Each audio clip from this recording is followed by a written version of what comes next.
Hello, my name is CarX82, and welcome back to my GregBlock tutorial series. Today, I'm going to be going over the multi-block turbines here. There's three of them. We have the large steam turbine, the large gas turbine, and the large plasma turbine. Now, if we look at the recipes, we can see the steam turbine is HV tier, the gas turbine is EV tier, and the plasma turbine is LUV tier, but it does require a UV machine hull. Now these structures are all built quite similarly. As we can see, they each have a turbine casing for that type. So we've got steel turbine, stainless steel turbine for the gas, and the tungsten steel for the plasma turbine. Now we'll just go ahead and build the basic structure for each of these.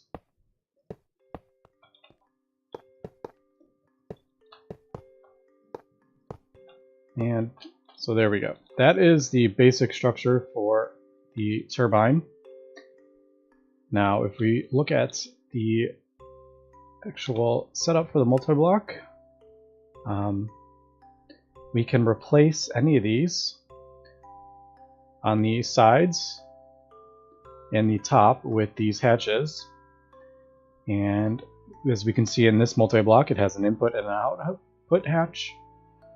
These can be any tier you want, so you can do input hatch LV, or you can even do the UV hatch if you want. I usually find it's cheap enough. You don't really need to do anything more than the LUV.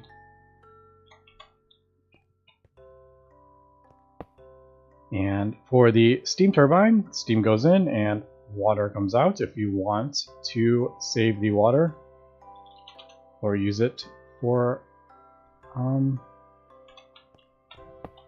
if you want to use the water for anything, you can. Although it is not necessary. If you don't have an output hatch, it'll just void whatever the byproduct is from the turbines. Alright. And we will add this. Now, the location of the main block is actually important. As we can see on this, it has to be, if we're looking at it from the front, it has to be to the right, and right behind the rotor. If we put it right here, it won't form. Now, depending on the tier of power that is being generated from this, as we will see in a bit, it varies. I'm just going to, for this one, because this isn't a super powerful turbine, I'm just going to put a EV hatch, so that's outputting a volt of extreme voltage. And the output hatches actually, as we look at the tooltip, it can go up to 4 amps depending on how high it is. So you definitely have to be careful with outputting the how much you're outputting, because it will burn up the cables if you are outputting too many amps. Alright, so we will just cover that up, cover those up.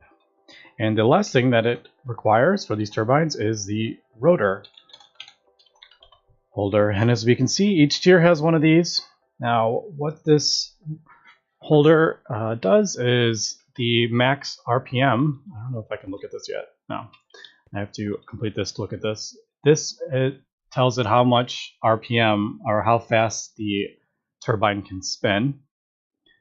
Now, since this is HV, we'll just add an HV rotor. As you can see, the multi-block formed, which you can see it changed all to match. Now, if we do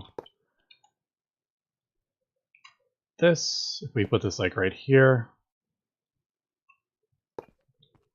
we can see it didn't form.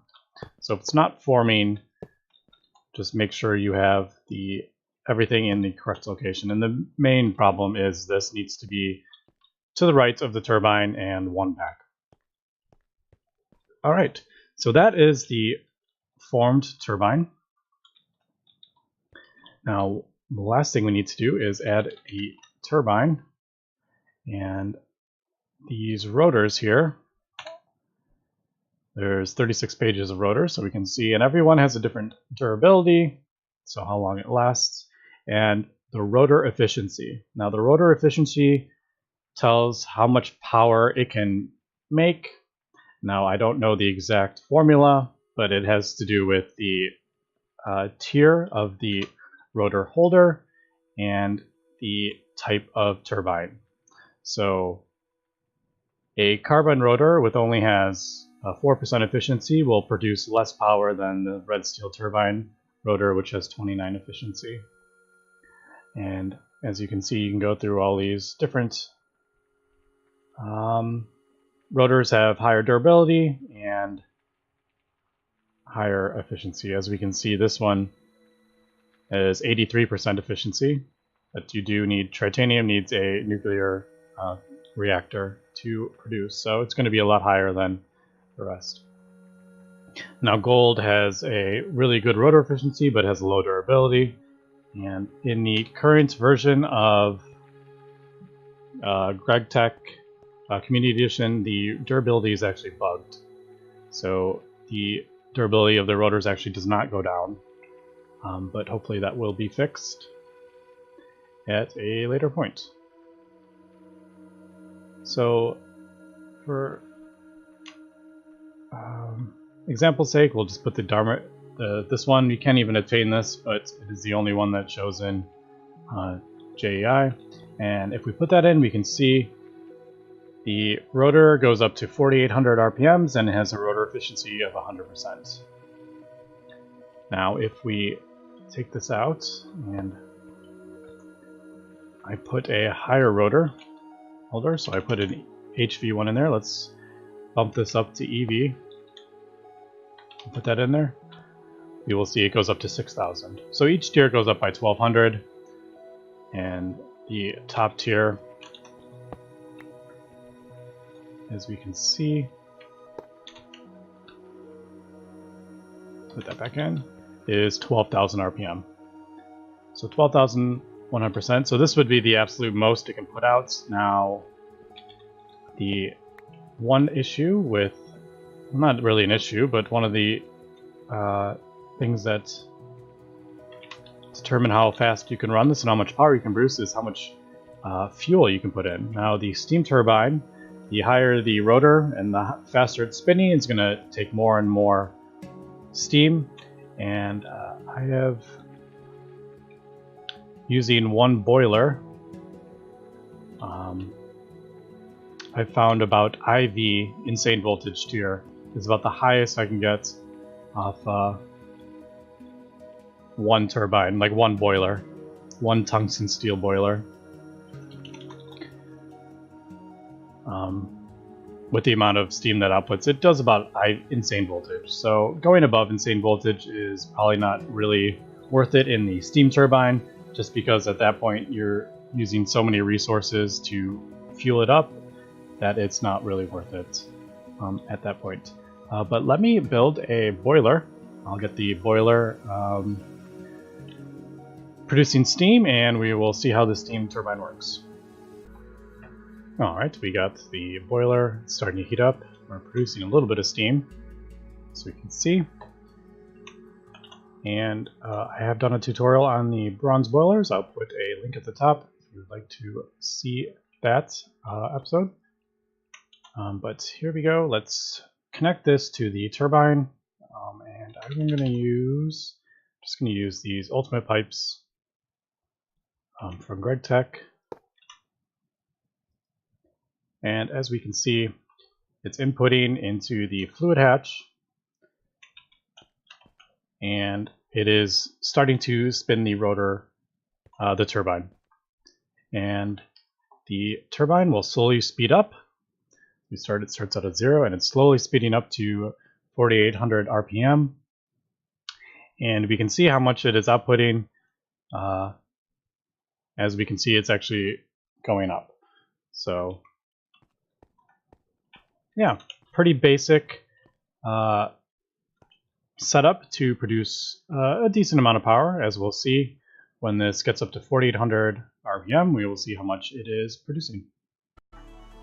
Alright, we got up to 600 millibits per tick, which is the maximum for the bronze boiler. And as we can see, we are starting to burn through more and more steam as it gets faster. And right now we are up to 1000 EU per tick, and we're only about halfway. So we will probably get to a point where this is actually burning through more steam than we are producing from the bronze boiler. So there we go. We're about, let's see, we're using too much here, about 2600 RPM.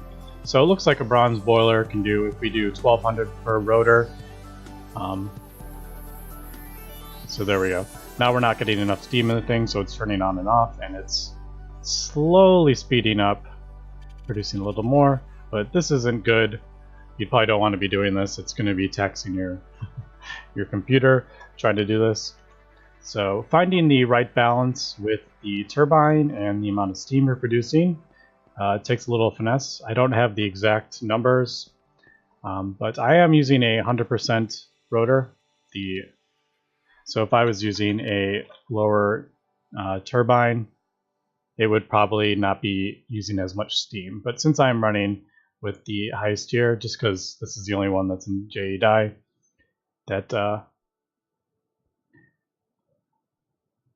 so we're using too much steam for what we are producing. Now, obviously, you can build the bigger boilers, but yeah.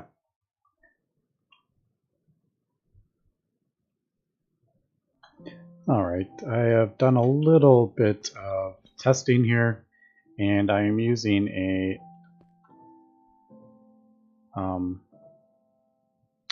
HV rotor and a steel rotor efficiency at 25%, and as we can see, we're producing 573, but it is flickering a bit. For the bronze boiler, it's just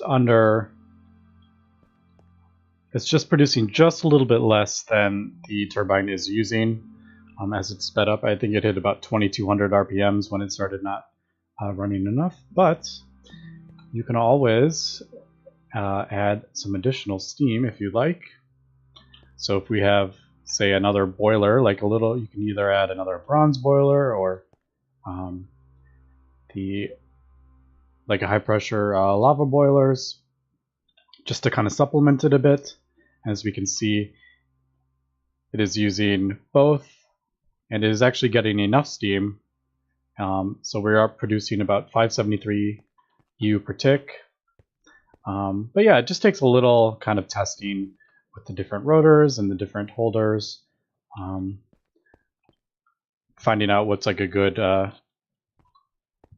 way to power this. So pretty easy early game source. It only uses the HV, uses steel, HV hull, and HV circuit. So it's actually quite easy to make. The steam turbines use magnesium, which is actually pretty easy. If I can remember how. I don't remember the exact recipe to get magnesium, to be honest.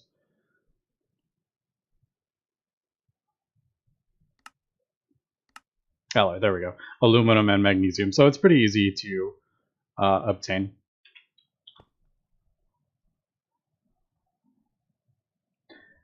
So yeah, that is the steam turbine. Actually, I'm just going to turn this off.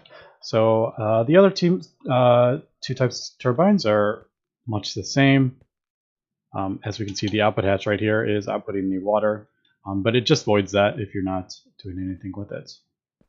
All right, so let's move on to the gas turbine. I'm just going to quickly build this one again. Now, same setup. It's a 3x4x3.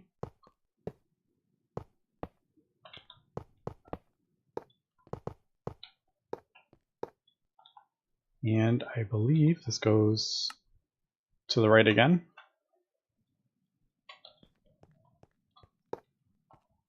And this also requires input and an output hatch, depending on what fuel you're putting in the turbine. It might have byproducts that it releases. And just for testing sake, we will just throw an LV in there and an EV.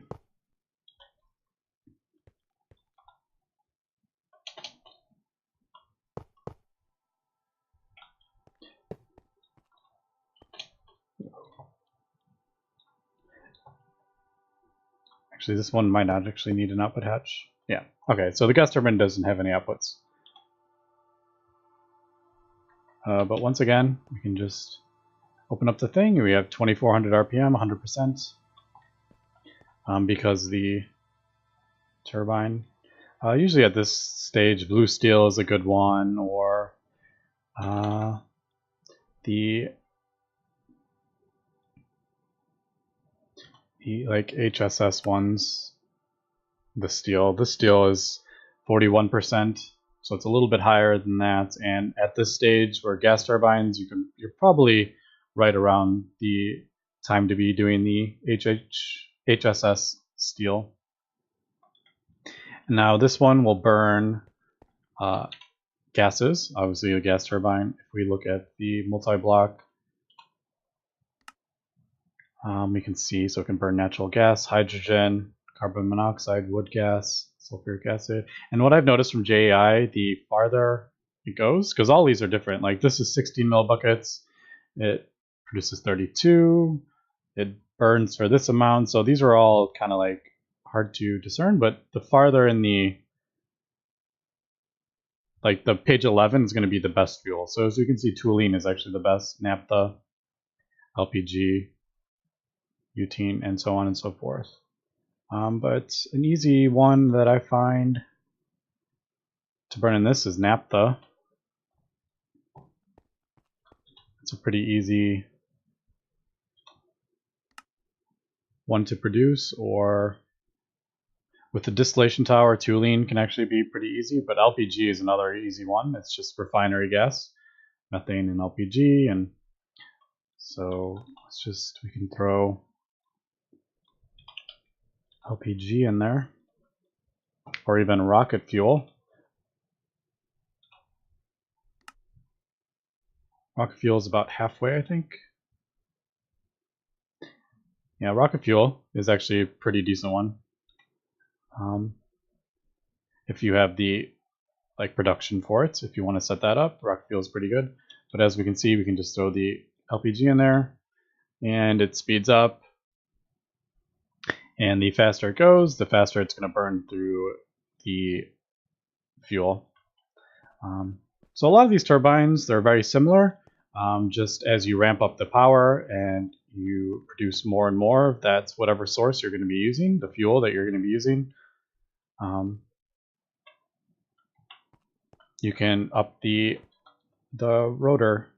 The biggest change for the how much you output is the actual rotor holder. And then obviously when you get to the better turbines, most of the turbines are around about 30%, as we can see. Like there's 40, 25, 25, most of them are around there. But once you get the fusion reactor, you can produce tritanium, germanium, and those really, tritanium's 83%. So those really bump up the amount of power you can output with the fusion reactor with these turbines. But they're good because you can increase them as you get better and better power sources and better fuel sources. So let's just wait till this finishes. And as we can see, we are at 2400 RPM. Now at 31% rotor efficiency, we're producing 634 EU per tick. And if we actually look at this one, at 2400 RPM at 25%, we're only producing 573. So we can see the rotor efficiency definitely produces more EU. And as we can see, this is burning through about 10 millibuckets, it looks like. So yeah, it's burning through it, but if you're producing enough LPG, then you're fine. And then as we increase this, this will burn more and more fuel.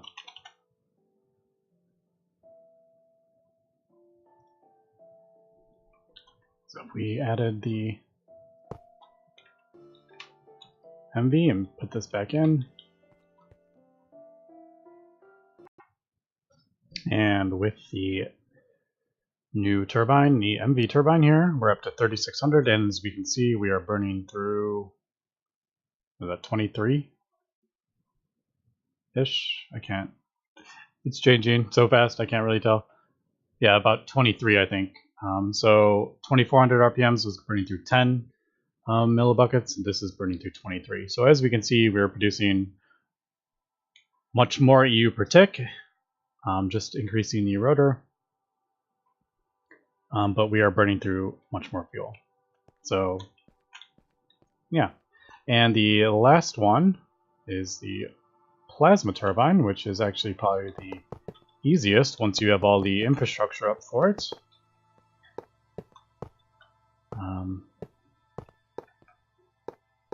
And we'll just build the basic setup. Pretty sure it goes on this side.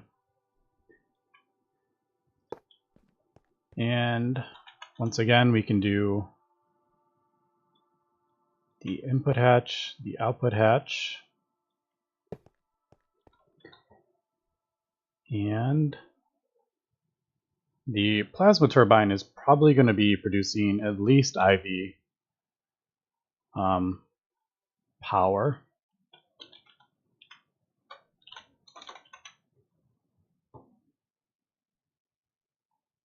Where are we?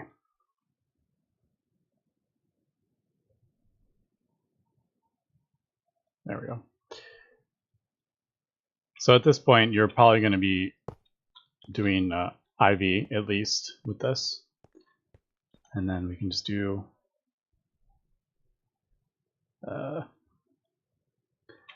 the same with these, and then I'll just throw this red steel in here. I did a few different types. I did red steel, blue steel, and regular steel, so those are relatively easy to produce.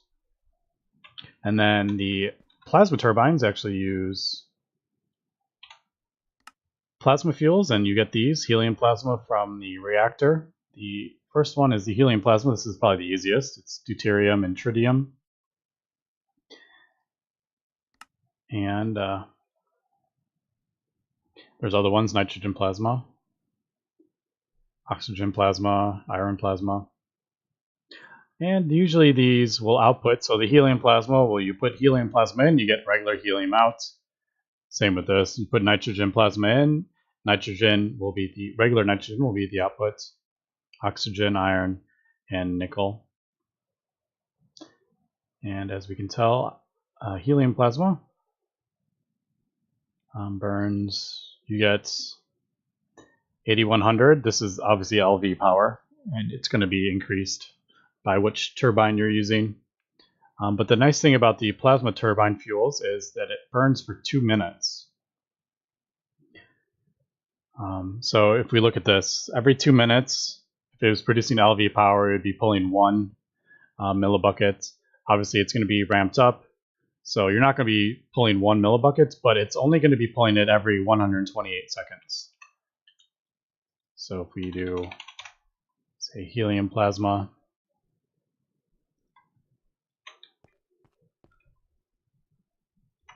this is a bit harder to show just because it takes a bit longer to burn through the fuel. But every 128 seconds, it will pull some helium plasma, and then it will update the EU per tick. Now, I'm not sure if this is kind of a bug or what. I'm not sure if this is supposed to be increasing, but it does seem every time it does a cycle with the fuel, it'll update the EU per tick. And I can actually we do this and replace it, it should, yeah, see now it was already spinning. Even if you break it, if I break this, it keeps spinning, as we can see. It slows down. It'll eventually slow down to 0, but it doesn't stop immediately. So one of the easy ways is just breaking it, and it'll update the EU per tick. Yeah, and then obviously the best fuel for the plasma turbine is the nickel plasma, and as we can see, this only uses fuel every 5,300 seconds, so this lasts for a very, very long time. Obviously, you're not going to pull 60 millibuckets, it's going to pull, 3 or 4 buckets at once, but it only does it every, I think it's something like 80-something minutes. I don't remember the exact time that it runs. And then, obviously, depending on the turbine rotor and the rotor holder, is how much you're going to be outputting with this. I have, with the best rotor and the best turbine in this, I can only get 32.7. I can only get LUV voltage out. So like, I don't remember where it is. Wherever. Yeah, so the 32.768, that's the highest I can get from this multi-block, and I think it's capped at that, no matter what turbine and rotor you have. But yeah, so that is the 3 multi-block turbines. They're pretty easy to set up once you get the materials, and they are pretty easy to expand on as you grow and get better materials and ramp up your production of fuels. Alright, that's going to be it for this episode. So thanks for watching, and have a good one.